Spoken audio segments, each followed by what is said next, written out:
Bien, tenemos tiempo, bastante tiempo, que en televisión no es poco, para charlar con el coordinador general del Movimiento Los Sin Techo en Santa Fe, José Luis Ambrosino, para debatir, para analizar, desmenuzar ese gran problema que sigue siendo, que sigue estando presente en la agenda pública de Argentina y de Santa Fe, obviamente, que podemos denominar como la pobreza, ¿no? Y todas sus consecuencias, consecuencias en la salud, consecuencias sociales, consecuencias en el hábitat, que bueno, que es interesante poder charlarlo con tiempo. Ambrosino, ¿qué tal? Buenas noches. Buenas noches. Gracias por haber venido. No, gracias a ustedes por invitarme.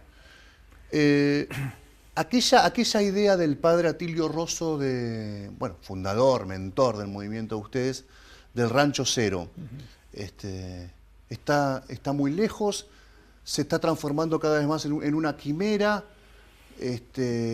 ¿Cómo se tramita eso internamente dentro del movimiento, esa expectativa del padre Rosso? Bueno, lo que siempre decimos, el padre Rosso lo logró en la ciudad de Santa Fe.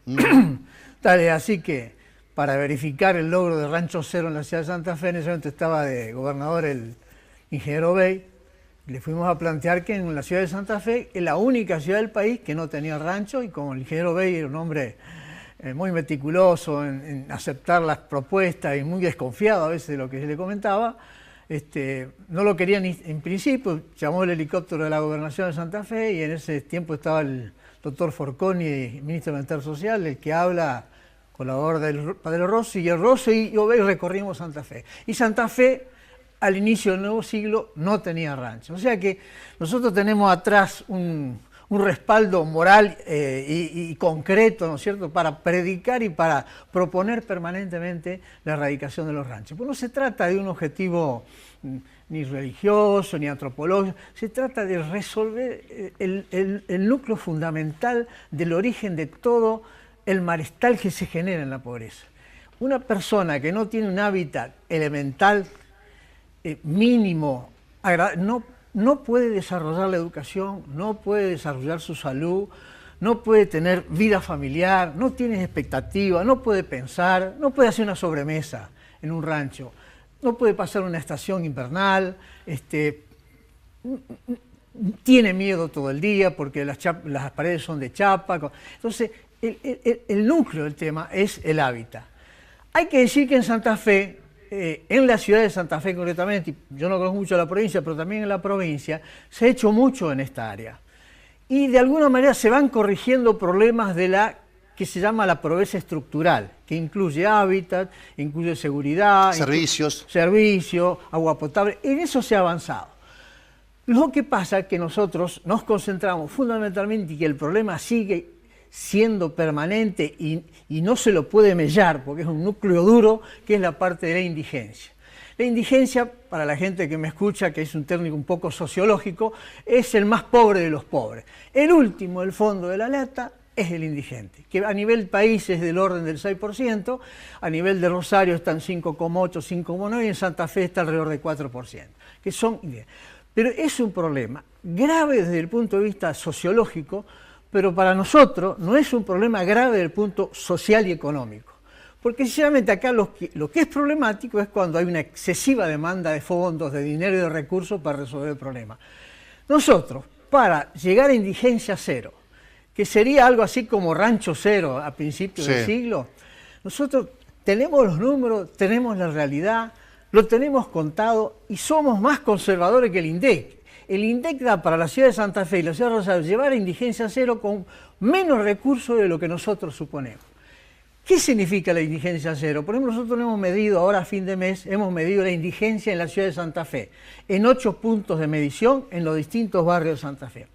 Una familia indigente que se toma en el INDEC como formado por 4, papá y mamá, un chico de 8 años, necesita en la ciudad de Santa Fe 11.005 pesos exactamente para comer.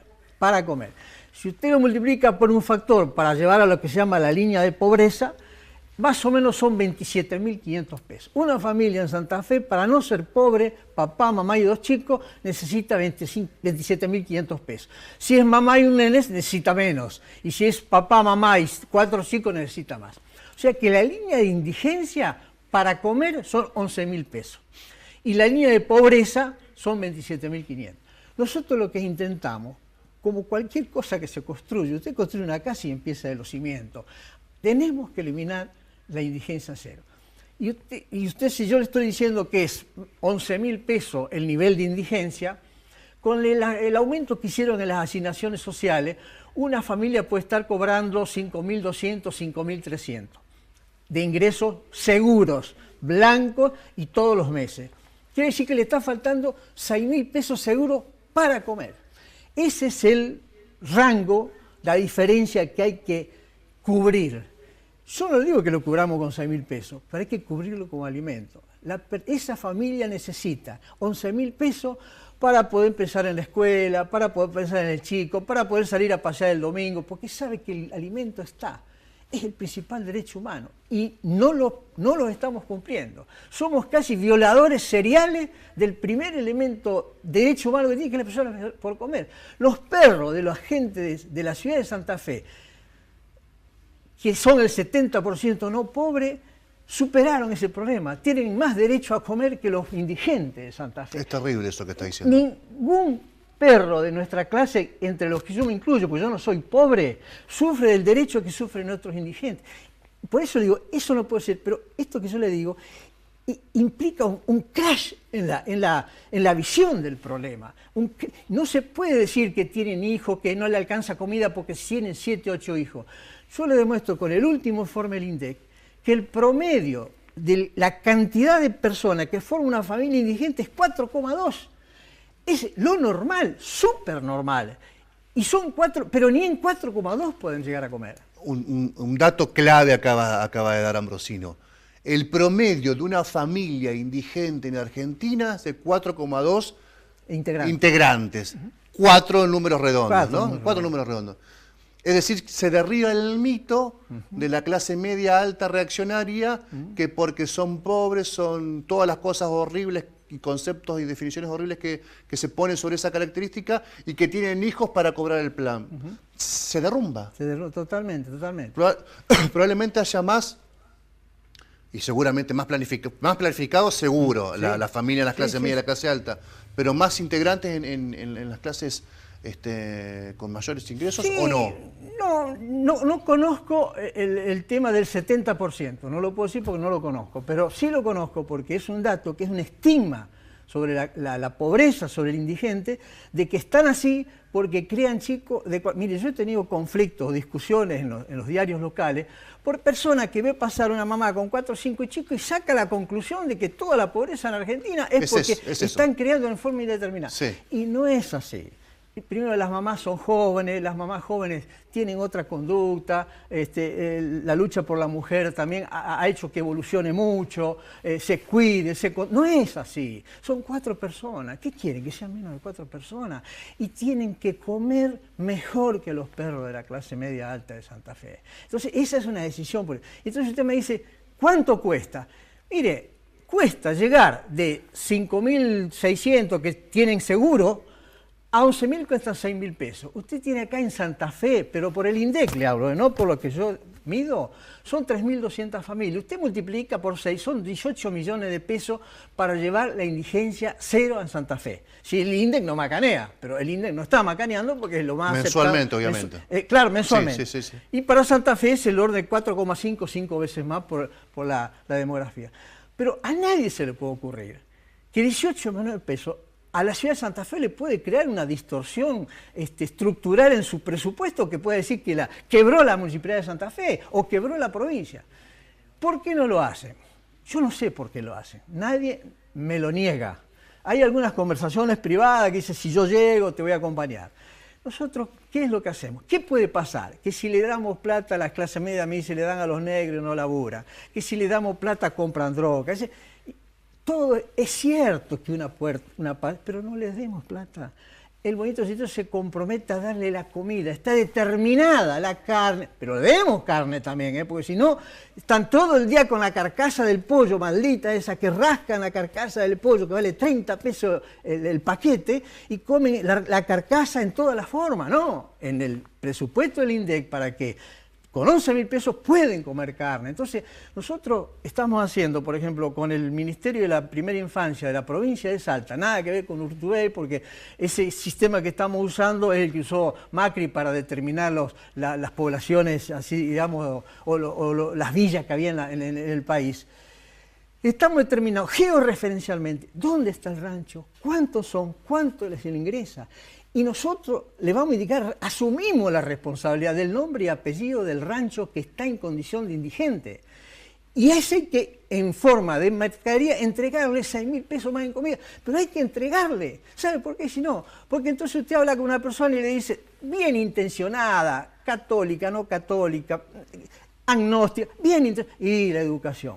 Hermano, vos y esta familia indigente, ¿me la querés sacar con la educación? ¿Me está diciendo que el oligarca más tramposo, que me dice que cuando rebalse el sistema capitalista la van a ligar? Es lo mismo con la educación. Pero ¿quién no se le ocurre que con la división del trabajo van a solucionar? Es lógico, pero eso tiene una perspectiva histórica. Qué difícil estudiar con la panza vacía también, ¿no? Claro. Si uno va hacia lo nuclear de la discusión, ¿no? No se puede.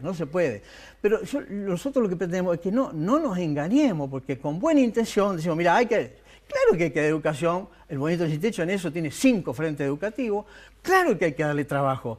Pero hermano, las generaciones son de 20, 25 años y se acumulan generaciones, y de ahí, de la indigencia, yo no tengo miedo de decirle, los que están en el fondo de la lata, de ahí no sale nada. ¿Quién sale de la indigencia? ¿Cómo? ¿Quién puede salir de la indigencia si el Estado no llega? No puede salir. No se puede. Por eso que los recursos a que apelan no son ninguno santo. Es de la única forma que puede salir. Muchas veces la venta de droga. La droga, el robo, el asalto, o el que vive más o menos tiene 1.000 pesos y se lo presta al 50% mensual, devolverme 1.500. Y sale todo. La ley no existe. La ley existe, no pagás, morís. Se corrieron los límites. Totalmente. Se borraron. Estamos en el lejano oeste. Ahora que en vez de caballo tiene moto. Pero es lo mismo.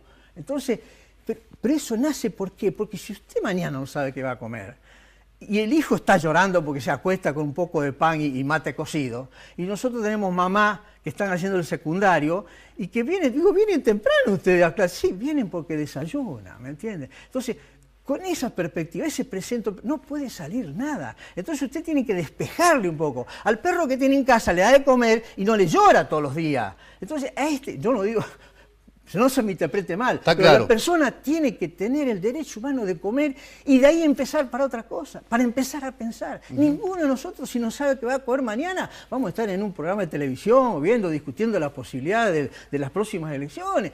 ¿Qué hago mañana? Y si no tengo nada que hacer, atraco algo. Cuando ustedes tienen este diagnóstico tan preciso sobre la pobreza y la indigencia, y cuando se escucha habitualmente todas las promesas de campaña, ¿no? ¿No sienten que al día después de terminada la campaña electoral, no se sienten como, y aprovecho que ha introducido la figura del perro, como perros ladrándole a la luna? Mire, en este sentido, eso pasaba antes, pero ahora no sé si es los directores de campaña que asesoran y no se habla de la pobreza en la campaña. Nosotros en todas las campañas... Producción y trabajo se habla, ¿no? Producción, trabajo, seguridad. Trabajo, no, nadie ha hablado de la pobreza en estos términos, porque todos queremos superarla. El presidente dijo pobreza cero, pero ¿quién se puede negar a eso? El tema es que no se entienda antropológicamente que el pobre está sufriendo ya y el indigente se está muriendo ya. Defendemos la vida, yo también defiendo la vida, pero también después que nazca defendámosla, porque se empiezan a morir el primer día que nacen, si no.